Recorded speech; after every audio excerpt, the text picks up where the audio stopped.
Hola, buenas tardes. A la hora de elegir grado hay muchas opciones, bastantes de ellas similares, y si no conocéis a alguien que haya pasado por lo mismo, muchas veces puede ser un reto tomar una buena decisión. Por eso creemos que es imprescindible tener un espacio donde preguntar y hablar y escuchar a profesionales que han pasado por lo mismo.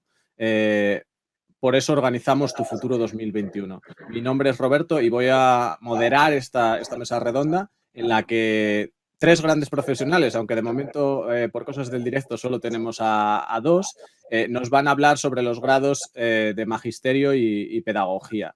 La organizamos desde Teclab Asturias con el objetivo básico de dar la orientación que muchas veces nosotros no tuvimos. Somos una asociación sin ánimo de lucro que busca impulsar y promocionar las materias STEM, ciencia, tecnología, ingeniería y matemáticas, y a la vez conectar a la gente, porque creemos que es importante que la gente sea capaz de tener ideas de diferentes sectores que les pueden ser muy útiles, de diferentes ramas de conocimiento, y a la vez pueda compartirlas con otras personas. Antes de comenzar, me gustaría agradecer en primer lugar a los asistentes. Esperamos que os sean útiles estas jornadas y que os faciliten la decisión que tenéis que tomar. En segundo lugar, a los ponentes, porque sin ellos todo esto sería imposible. Gracias por querer colaborar. Y en tercer lugar, a nuestras empresas colaboradoras, en este caso Empathy y Encamina, porque bueno, han colaborado mucho con ideas, con trabajo durante estos últimos meses para que este evento sea posible. Y ya sin más dilación voy a pasar a presentar a los ponentes. En primer lugar tenemos a Sara Feito, funcionaria de carrera con casi 7 años de experiencia en la docencia, diplomada en magisterio por educación infantil, lengua extranjera, inglés en este caso, y educación primaria, y además licenciada en pedagogía. Entonces, bueno, tiene, digamos, las dos partes que cubrimos en esta mesa redonda, que son, por un lado, magisterio y por otro, pedagogía. Y además, Adán Fernández, que estudió magisterio por educación especial, pedagogía también, y el máster de formación del profesorado con especialidad en orientación. Desde hace 3 años trabaja como interino de maestro de educación especial en diferentes centros. Entonces, muchas gracias a los dos por acompañarnos. Y ya vamos a pasar directamente a la primera ronda de preguntas, que es un poco, pues, que nos comentéis, digamos, la decisión. ¿Cómo tomasteis la decisión, en este caso, de estudiar magisterio y pedagogía? ¿Era lo que esperabais? Digamos, un poco todo ese proceso de la decisión. Empezando, por ejemplo, en la dirección de las agujas del reloj, Adán. Vale, yo en principio no iba a estudiar magisterio, yo iba a estudiar trabajo social, pero solo me matriculé en trabajo social y en magisterio. Bueno, no me llega a matricular ni en trabajo social siquiera. Al final me matriculé solo en magisterio, porque estaba aquí, trabajo social era en Gijón y decidí que iba a hacer magisterio. Y bueno, lo que me gustaba era la discapacidad, así que pues solamente me dediqué a eso. Y luego sabía que después iba a poder hacer un puente a pedagogía.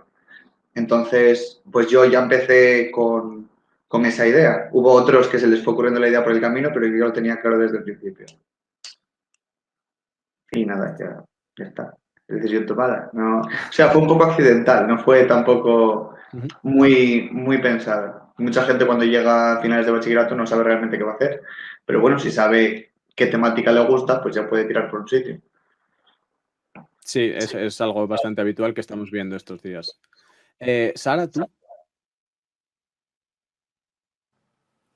Bueno, pues yo primeramente he de sincerarme y decir que después de haber estudiado el bachiller de Ciencias de la Salud, mi primera opción siempre fue la enfermería. Debido a la nota de corte no pude acceder y bueno, pues decidí hacer magisterio. Desde bien pequeña me gustaba jugar a ser profe y bueno, he de decir que no me arrepiento en absoluto y que fue una de las mejores decisiones que tomé. Después de haber estudiado magisterio por educación infantil, empecé con magisterio por inglés y luego hice el curso de adaptación al grado de primaria. Como acabé y bueno, el panorama de trabajo no era muy alentador, pues bueno, dije, empiezo pedagogía ya que era un curso puente y a través del curso puente accedí a la licenciatura y acabé en pedagogía y luego ya me puse a trabajar. Vale, perfecto. Pues la segunda ronda sería un poco en torno a los estudios. ¿Qué consideráis relevante de los estudios de magisterio y de pedagogía? ¿Qué os gustó, qué no os gustó? ¿Qué encontrasteis más interesante, útil? ¿Hubierais hecho algo distinto? Adán. A ver, yo, mi magisterio es diferente a los que se hacen ahora. Yo hice el último año de diplomatura, fue el mío. Entonces yo hice mi especialización ya desde el primer curso. Ahora te especializas en el cuarto curso. Nosotros teníamos 3 y eran de especialidad todos. Entonces yo hubo muchas asignaturas, por ejemplo, que ahora dan en primaria, que yo no tuve. Por ejemplo, ciencias sociales y ciencias naturales yo no las di. Y para mí fueron muy importantes las asignaturas que hablaban de las diferentes discapacidades. Eso en magisterio. Y, y como malo, pues no te sabría decir nada. Quizás didáctica, que no te enseña didáctica, que lo aprendes luego haciendo las oposiciones, y a cómo programar, a cómo enseñar y todo esto, que en realidad no te enseñan en la práctica cómo es. Aprendes un poco en las prácticas, pero realmente no. En la facultad no te lo enseñan.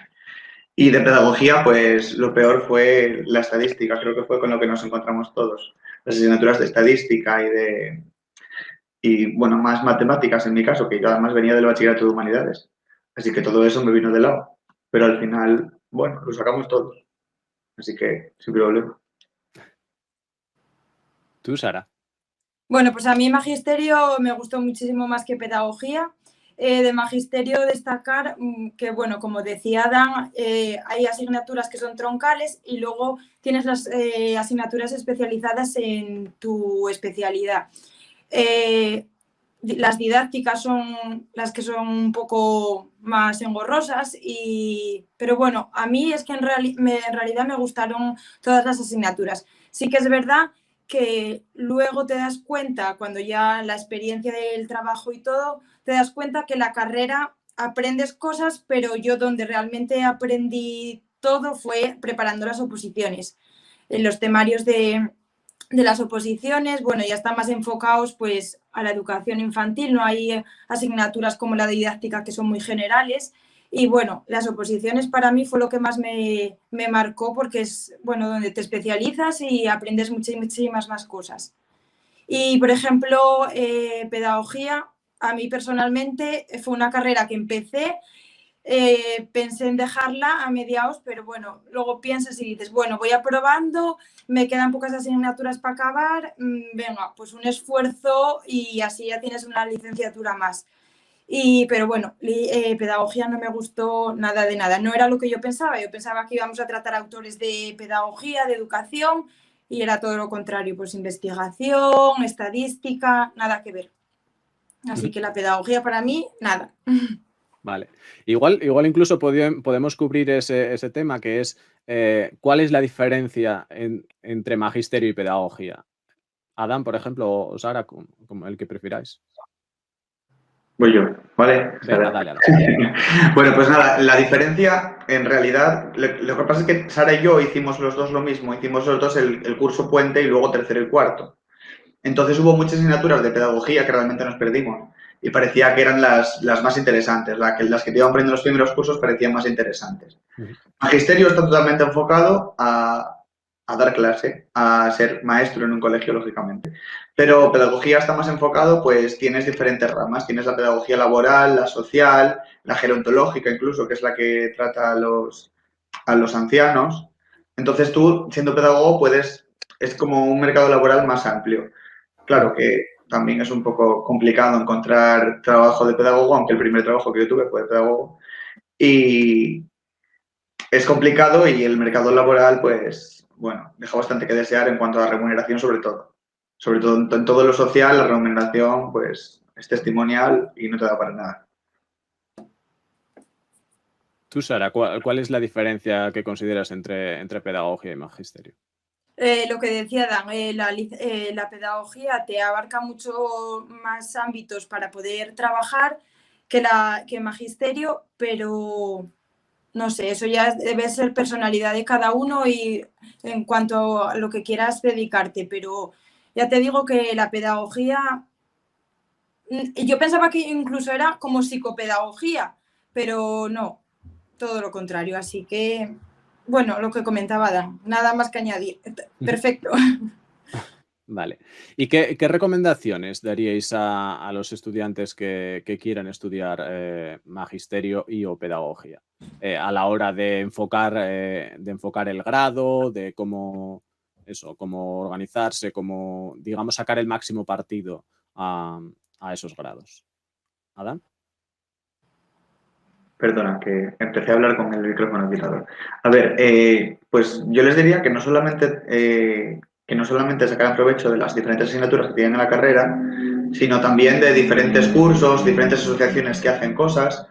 Es muy importante estar en el aula. O sea, ahora con el grado están más en el aula, no tiene más prácticas, ¿no, Sara? Ahora, tú que lo ves. Sí, por ejemplo, ahora están en mi cole yendo gente de prácticas y, a ver, en realidad con las prácticas es donde más se aprende, te involucras en el aula, vas aprendiendo del profesor, bueno, te vas dando cuenta de cómo es el aula día a día y ahí es donde realmente aprendes. Para mí, yo creo que decidirse entre una carrera u otra, magisterio tiene que ser una carrera con vocación, te tienen que gustar los niños, tener paciencia, si no soportas, no aguantas a los niños, no te gusta enseñar, olvídate, no puedes ser magisterio porque tu dedicación 100% en el día a día es eso, estar rodeada de niños, entonces tiene que ser vocacional. Perfecto. Bueno, espera, bueno, si me dejas. Perdona, me enrollo muchísimo. También decir que sí, que vale, que es muy importante las prácticas, pero que tampoco dejen de lado lo que van aprendiendo en la facultad. Porque aunque en un principio sea totalmente teórico y no veas qué función tiene, luego en el colegio ya vas viendo qué función tiene. Parece que Sarre no la vio, pero, pero en mi caso sí.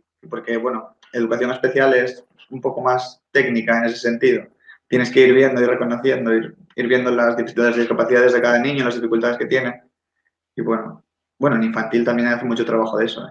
Pero... Sí, me refería, por ejemplo, sí que tuvimos una asignatura que era organización de centros y ahí hablaban pues de los documentos del centro que sí que es fundamental conocer y controlar en el día a día. Así que sí que te llevas cosas de la carrera, pero bueno, luego lo que te digo, en las oposiciones con el temario es donde más vas aprendiendo. Sí que te llevas cosas de la carrera, pues bueno, te enseñan pues a programar, a exponer trabajos, pero bueno, en el día a día es de las oposiciones, es donde, para mí, fue donde más aprendí. Perfecto. Pues vamos entonces a la tercera ronda, que es un poco la incorporación al mercado laboral. ¿Qué ventajas e inconvenientes encontrasteis a la hora de incorporaros al mercado laboral? ¿Es fácil o difícil encontrar trabajo? Bueno, toda esa parte de la incorporación al mercado laboral. ¿Adán? A ver, tenemos que tener en cuenta que, bueno, yo creo que Sara también, pero yo que llegué un poco más tarde, un año más tarde, la incorporación al mercado laboral estuvo en medio de la crisis, de aquella crisis que tuvimos de la que todavía no hemos salido, y, y bueno, fue complicada. Claro, tienes que tener en cuenta que la mejor forma, o casi la única forma de trabajar como maestro es sacarte las oposiciones.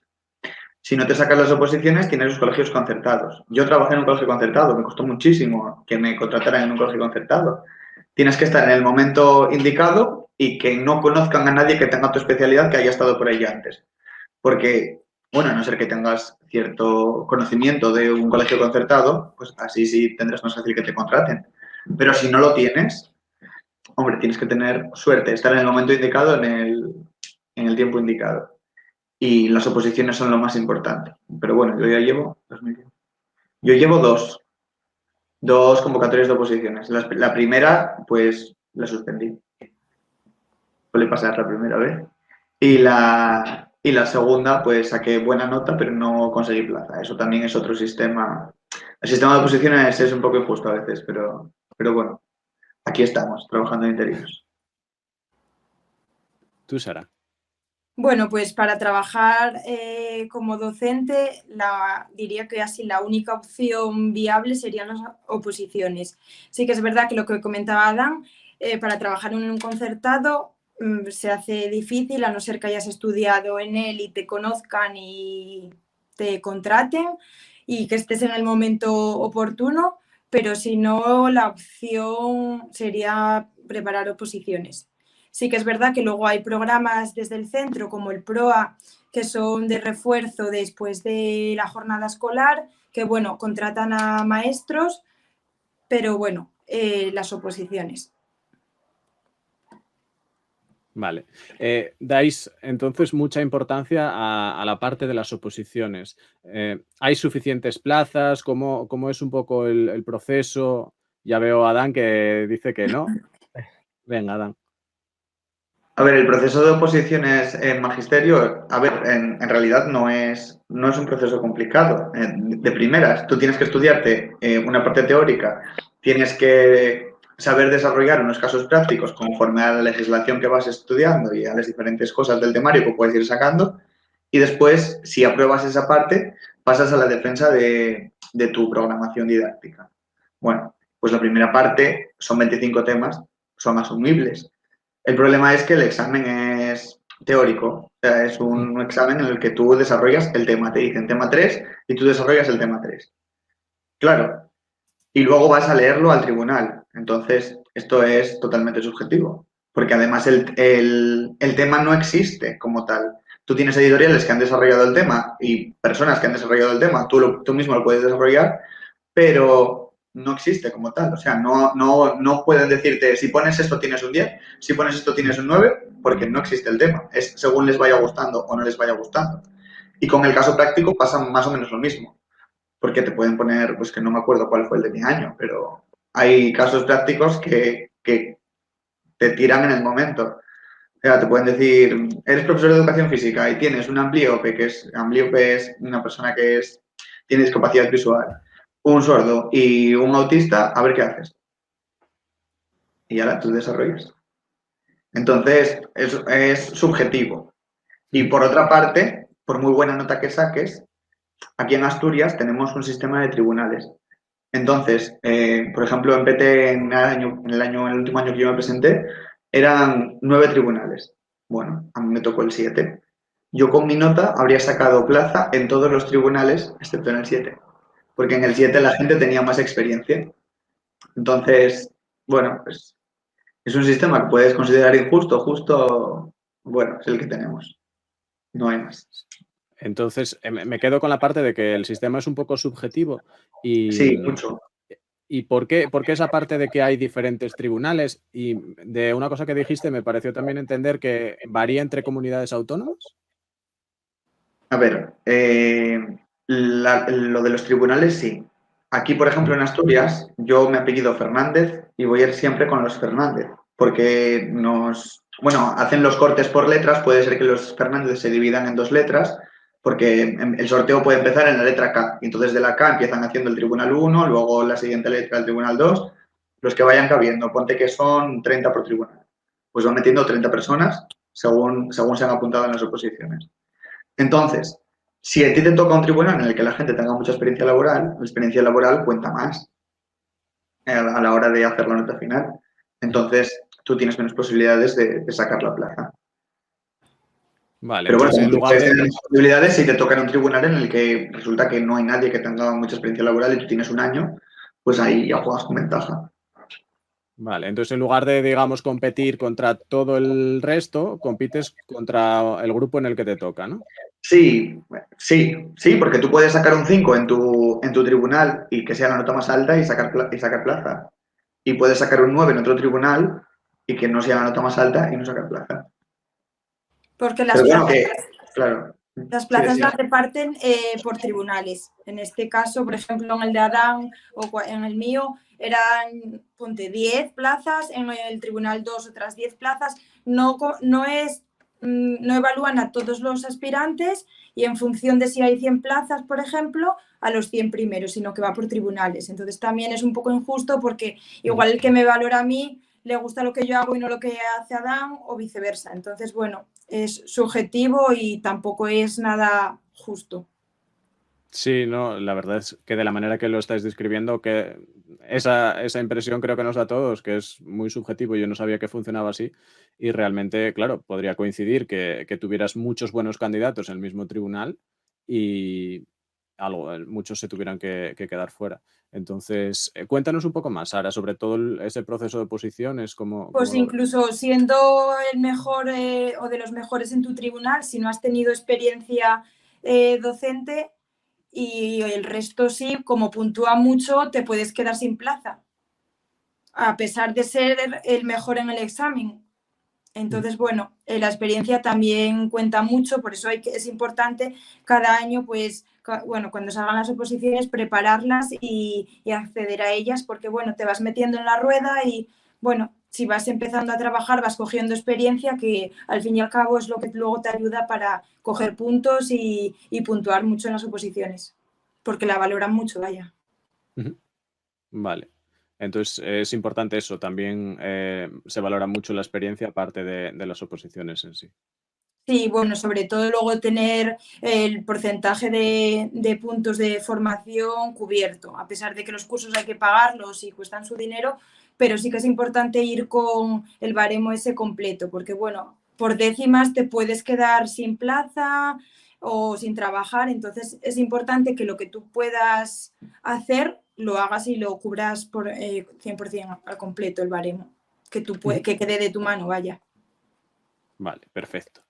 Pues bueno, es un tema interesante que seguro que a muchos de los estudiantes que nos están viendo les dará para preguntas porque toda esa parte de las oposiciones pues es un poco desconocido para la gente que nunca lo ha vivido. Entonces, yo les animo a que pregunten porque es que esto sí que es un tema sobre el que podéis aportar una luz que es muy valiosa.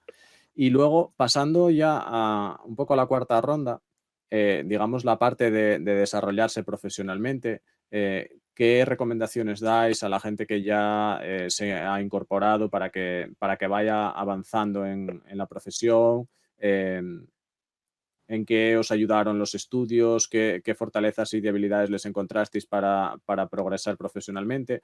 Un poco desde el punto de vista, por ejemplo, de Adán, que es ahora mismo en el sector privado o concertado, y no.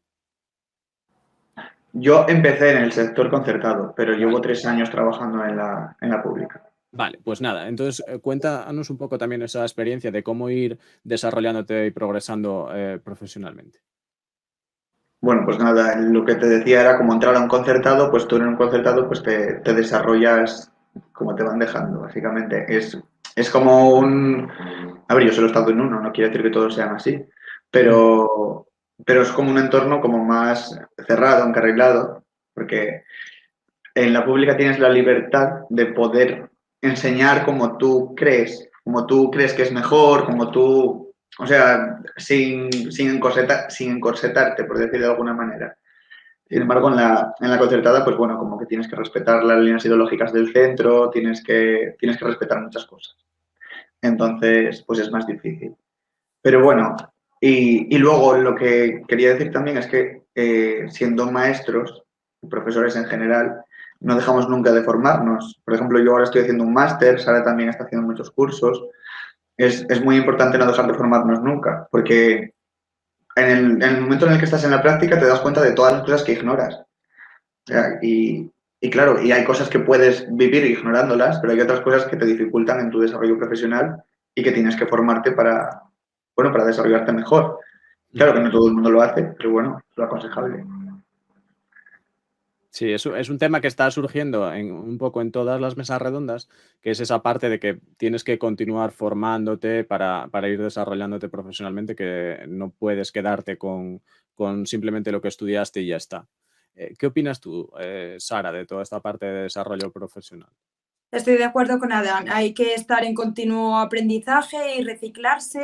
Una vez que entras en la rueda, desde el CPR de las diferentes sedes, por ejemplo en el de Oviedo o las cuencas mineras, depende del cole en el que tú estés trabajando, perteneces a una sede.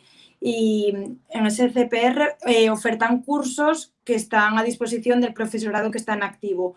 Y bueno, pues vienen bien, son de temáticas que muchos profesores demandan y bueno, acceden desde el CPR a convocar esas jornadas, esos cursos o seminarios y bueno, poder estar siempre en continuo aprendizaje, que es la base, porque luego, bueno, la educación van saliendo cosas nuevas o no tan nuevas, sino que, bueno, no te vas actualizando y la gente que viene detrás tuyo pues va controlando más o nuevas metodologías. Entonces sí que es bueno estar en continuo aprendizaje. ¿Ahí recomendaríais algo en concreto, algún aprendizaje en concreto, alguna formación en concreto aparte de los grados? ¿O, digamos, influye un poco cómo quieras enfocar tu carrera? ¿Adam? Yo es que siempre soy muy con este tema. Yo siempre recomendaría formarse en la diversidad en el aula, en la diversidad de discapacidades, en la diversidad de alumnado en general. Pero claro, yo soy de educación especial, entonces siempre recomiendo eso a todo el mundo. Entonces no soy objetivo en ese sentido. No sé, Tiras Sara, para casa, claro. bueno, hoy está muy en día pues la enseñanza basada en proyectos, trabajar una temática, por ejemplo, desde infantil en muchos coles se empieza a trabajar por proyectos. En vez de tener un libro y basarte solo en él, pues por proyectos. Yo qué sé, deberían de salir del interés del alumnado. Entonces, bueno, desde el circo hasta el agua, hasta la vuelta al mundo, el huerto escolar, preparas un proyecto que debería de surgir, como digo, del interés de ellos y, bueno, a partir de él desarrollar todos los conceptos que se deberían de trabajar según la edad. Por ejemplo, pues los números, las letras, conceptos espaciales o temporales. Y bueno, está como muy de moda o bueno, hoy en día trabajar eso basado en los proyectos. También está el ABN, el aprendizaje basado en números, que no deja de ser lo que se venía trabajando anteriormente, pero bueno, ahora como que se le puso nombre. Y pues no sé, así eso, los proyectos y el ABN están, desde infantil por lo menos, está muy, muy de moda. Vale, entonces entiendo que sí que depende un poco de la especialidad, porque Adán comentaba temas de educación Sí, especial y bueno, tú... que también los proyectos en cuanto a diversidad y a atender a las diferentes características de los diferentes alumnos es lo que te da la vida, porque un libro no te permite adaptarte a las diferentes características del alumnado. Sin embargo, un proyecto te lo permite por completo, porque tú puedes diseñar diferentes actividades que vayan dirigidas a diferentes alumnos. Aunque todos hagan lo mismo, pero bueno, puedes decir, mira, pues para este que le gustan, no sé, los trenes, pues le hago algo así. O a este que se le dan muy bien los números, pues le hago algo así. Aunque los demás tengan un desempeño un poco menor, pues te permite adaptarte a diferentes niveles, tanto a quien tiene discapacidad intelectual como a quien tiene altas capacidades. Entonces sí, tienes razón, Sara, que los proyectos son muy vertebradores hasta ahora mismo. Vale, perfecto. Pues nada, nos queda muy claro la importancia de los proyectos entonces. Y pasamos ya un poco a la última, que bueno, en vuestro caso ya comentasteis algunas pinceladas, que es cómo está la situación ahora mismo para, digamos, toda esta gente que estudia o que va a estudiar, va a empezar sus estudios de magisterio y pedagogía. ¿Lo recomendaríais? ¿En qué circunstancias? ¿Qué creéis que va a pasar los próximos años? Adam. A ver, actualmente la natalidad pues está un poco a la baja, pero bueno, eso no quiere decir que no hagan falta los maestros. Cada día hacen falta más maestros porque bueno, si se cumple todo lo que nos prometen de bajar las ratios y de las ratios es los alumnos que hay por aula, ¿eh? De bajar las ratios y de meter la docencia compartida, que serían un profesor o dos por aula trabajando al mismo tiempo y todo esto, pues bueno, debería haber más, entonces, bueno, pues debería haber trabajo. Eh, Últimamente en las oposiciones están saliendo bastantes plazas, que se supone que es por la tasa de reposición. La tasa de reposición es la gente que se jubila y los empleos que van quedando libres. y ahora parece que se está jubilando bastante gente. Es gente que empezó a trabajar, pues hará 40 años y ahora se está jubilando. Y bueno, sí que hay bastante gente mayor por los centros. O sea, hay gente mayor, hay gente muy joven y hay una parte intermedia que no le toca jubilarse todavía, pero bueno, que parece que van a convocar plazas, bastantes plazas. O sea, si realmente te gusta el magisterio y crees que vas a desarrollar bien esa profesión, pues bueno, tampoco tienes que tener tanto en cuenta el mercado laboral porque el mercado laboral es cambiante y lo que no hace falta hoy puede hacer falta mañana. Así que realmente que hagan lo que les gusta, si lo tienen claro, o que metan un poco la cabeza a ver si realmente les gusta eso. Y luego ya, pues ya se pensará en las salidas laborales. ¿Tú, Sara? Pienso igual que si te gusta hay que seguir adelante y hacer lo que te gusta porque es lo que te vas a dedicar toda tu vida, y ir a un trabajo en el que no estás a gusto, no te gusta lo que haces, pues sería muy aburrido y al final acabarías por dejarlo. Así que animo a la gente, a la gente que está interesada en hacer el magisterio, que le gustan los niños y la educación, pues que se lo piensen, porque bueno, el mercado laboral es cambiante y bueno, pues hoy en día están saliendo, como dice Ada, muchas plazas. Entonces, bueno, es meterse en la rueda e ir poco a poco avanzando y bueno, mejorando día a día. No todos, al final, todos empezamos desde cero y bueno, al final se consiguen las cosas a base de esfuerzo y constancia. Si te gusta, pues... ¿Y hay plazas suficientes para toda la gente que sale cada año de magisterio y pedagogía? Que, digamos, ¿qué porcentaje de plazas hay en función de, digamos, cuántos de ellos podrían dedicarse a ser profesores en función de las plazas que hay, por ejemplo? A ver, yo no te diría un porcentaje, no. Cualquier porcentaje que te dijera lo estaría inventando. Sí, Pero no pero lo no hay sé. suficiente. Salen muchos maestros de las facultades. Y hay mucha gente pero que tengan en cuenta quienes realmente se quieren dedicar a esto, que va a haber mucha gente que salga de la carrera y que lo único que quería era tener un grado, que no se va a dedicar nunca a ser maestro porque no quiere. ¿Sabes? Yo he tenido muchos compañeros, bueno, en mi caso menos, porque en educación especial llegaban al primer año, veían que no les gustaba y lo dejaban. Pero en otras especialidades en las que, bueno, son más dinámicas, así más sencillas, más fáciles, te van llevando, pues sí que acababan. Y habrá gente que no se dedique nunca a ser maestro o gente que no se meta a las oposiciones nada más que termina. Mucha gente lo hace, que se dedica a otros sectores y luego cuando ya considera que ha llegado la hora de tener un empleo decente, pues ya se meten a las oposiciones. O sea que no salen muchas plazas, no, tendrían que salir muchas más, porque hacen falta más docentes y porque la tasa de reposición no se cubre. Pero, bueno, que no sea un condicionante, quiero decir. Vale. ¿Sara?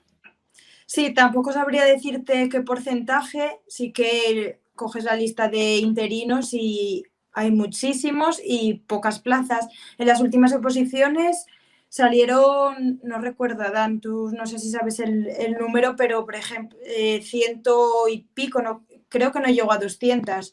Y bueno, sí que hay gente que se va quedando en lista de interinos y incluso que llegara a junio y no pudo trabajar.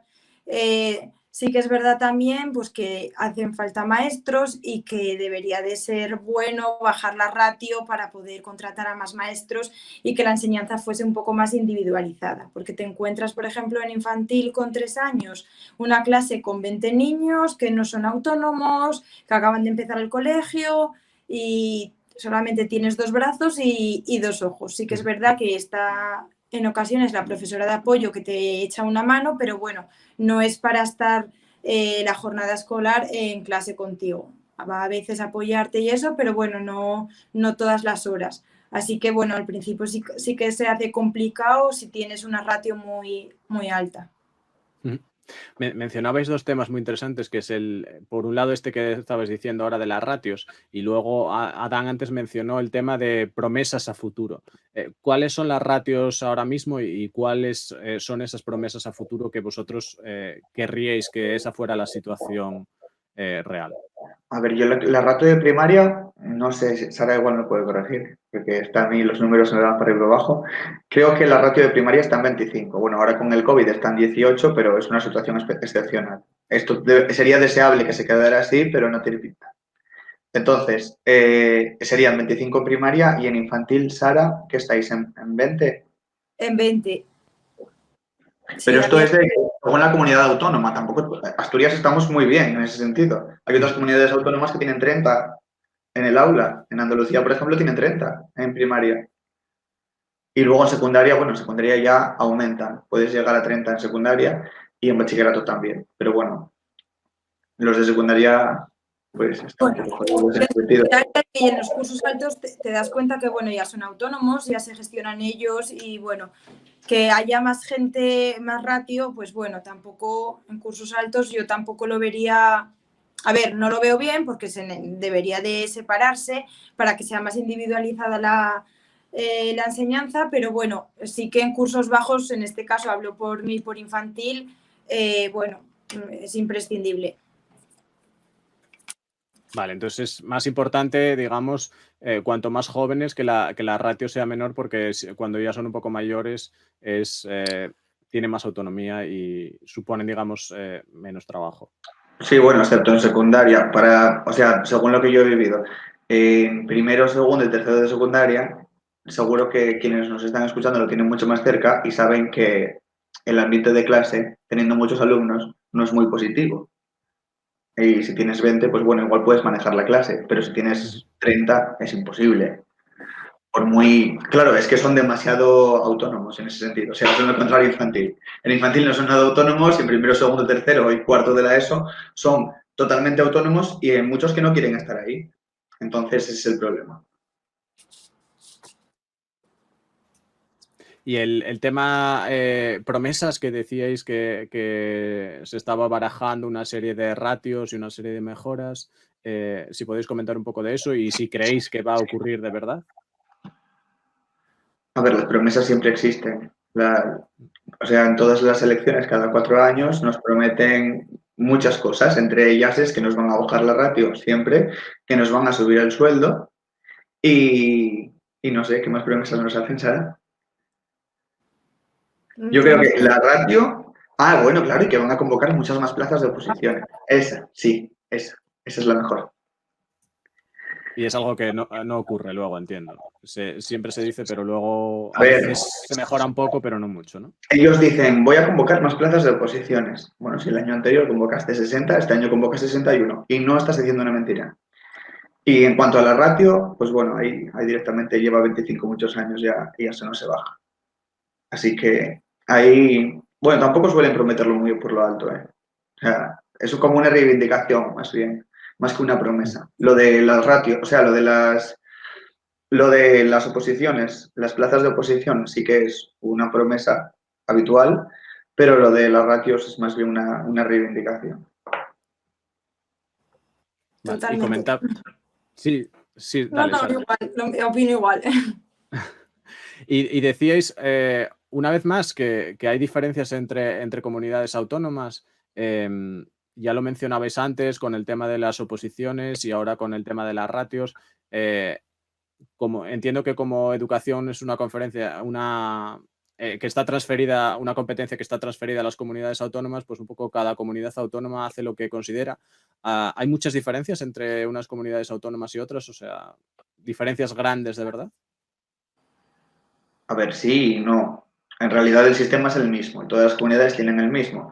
Hay un poco más de diferencia. Esto es de oídas, ¿eh? Yo como solo he trabajado en Asturias, bueno, os conozco un poco más Andalucía, los dos conocemos Andalucía, Sara, pero el resto, o sea, de oídas también, o sea, es porque tenemos amigos allí.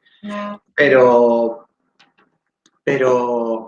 el sistema es el mismo, sí que es un poco más diferente en Galicia, País Vasco, Comunidad Valenciana, Cataluña y Baleares, porque al tener una lengua cooficial te la piden como requisito y luego, bueno, ahora mismo se estaban convocando las oposiciones el mismo día en todas las comunidades autónomas, que antes no se hacía así, creo que Sara de hecho se pudo presentar en el mismo año en dos, yo ya no pude nunca.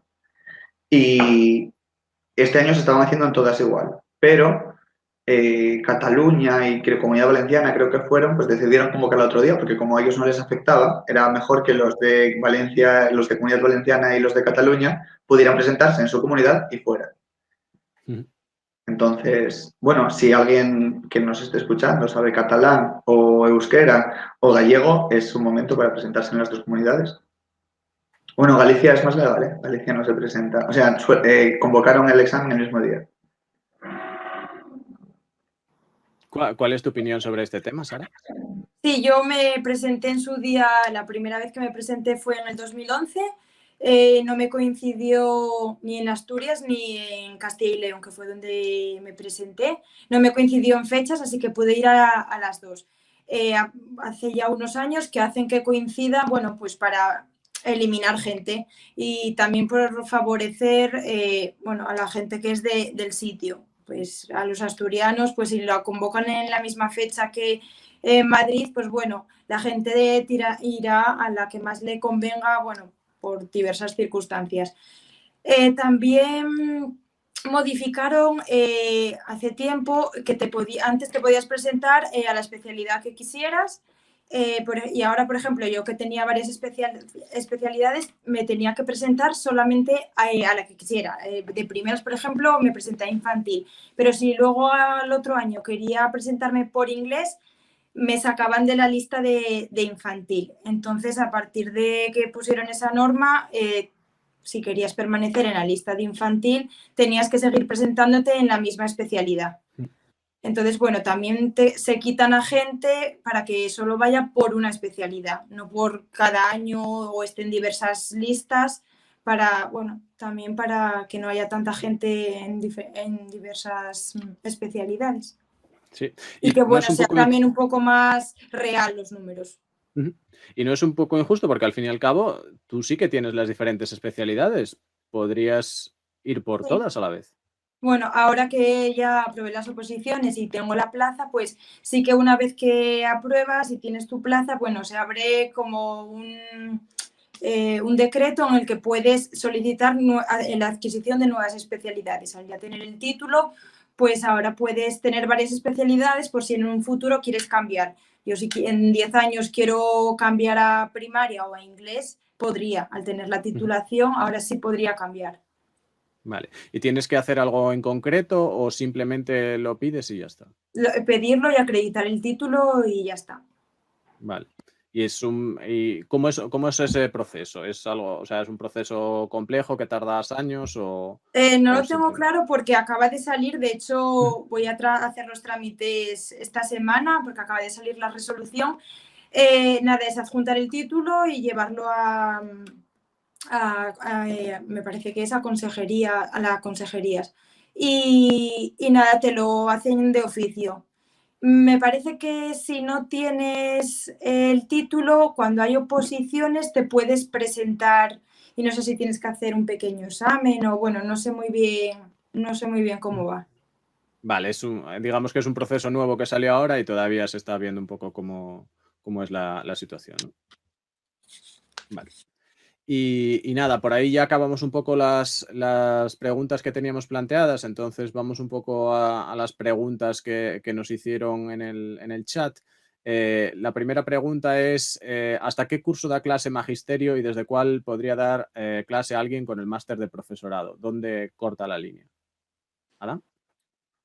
En magisterio hasta sexto de primaria, bueno, de segunda especialidad, en infantil hasta 6 años y en primaria de primero a sexto de primaria, que es de 6 años a 12. Y con el máster del profesorado no es que puedas dar clases, depende de dónde. O sea, si por ejemplo Sara y yo que estudiamos pedagogía, yo hice el máster y podía ser orientador en un centro de secundaria. Pero bueno, en el caso de orientación es diferente, porque orientación trabaja en todas las etapas.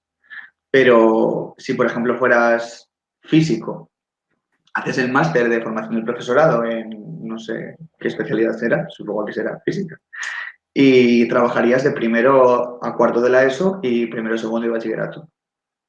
Pero para eso tienes que tener el acceso, claro. Tienes que tener el grado de acceso. Tienes que tener bien matemáticas, biología, lengua castellana. Eso. Vale, entonces con magisterio es, digamos, infantil y primaria, y con el máster de profesorado secundaria, pero en vuestro caso que tenéis pedagogía, podríais, digamos, enfocaros a ambos, primaria y secundaria a la vez, ¿no? Bueno, no, a ver, es que pedagogía, o sea, orientación es un poco más complicado. Tú estás en el cuerpo de profesores de secundaria, Ujú. pero tu puesto puede estar en diferentes centros. Tú vas a cobrar siempre y vas a tener tu horario como si fueras profesor de secundaria, pero no lo eres si estás, por ejemplo, en un centro de educación especial, en un centro, en un colegio de educación infantil y primaria o no, en otro sitio. Y luego ya estás en el instituto y eso sí. Pero, pero bueno, que puedes ejercer en diferentes sitios donde salga la plaza. Digo que pedagogía y bueno, psicología también, que es desde donde se accede al máster de orientación, es un poco diferente. Pero bueno, tú eres profesor de secundaria y eso, perteneces al cuerpo de profesores de secundaria. Vale. ¿Cómo lo ves tú, Sara? Sí, igual. Necesitas tener el máster del profesorado. Bueno, yo ahí no estoy muy ducha en ello porque no lo hice y no sé muy bien cómo abarca, mejor Adán que sí lo hizo. Pero eso, necesitas tener el máster para poder dar clase a secundaria. Ujú. Vale. Entonces, sí que digamos que con pedagogía enfocas a orientación directamente en secundaria, ¿no? Mm. Vale. Pues mira, un tema interesante porque, bueno, nosotros aquí estuvimos teniendo trato con bastantes orientadores y no sabíamos tampoco que era en esa línea. Y la segunda pregunta es, algo que me gustaría saber, los profesores no solo tienen que tratar con los alumnos, también con los padres.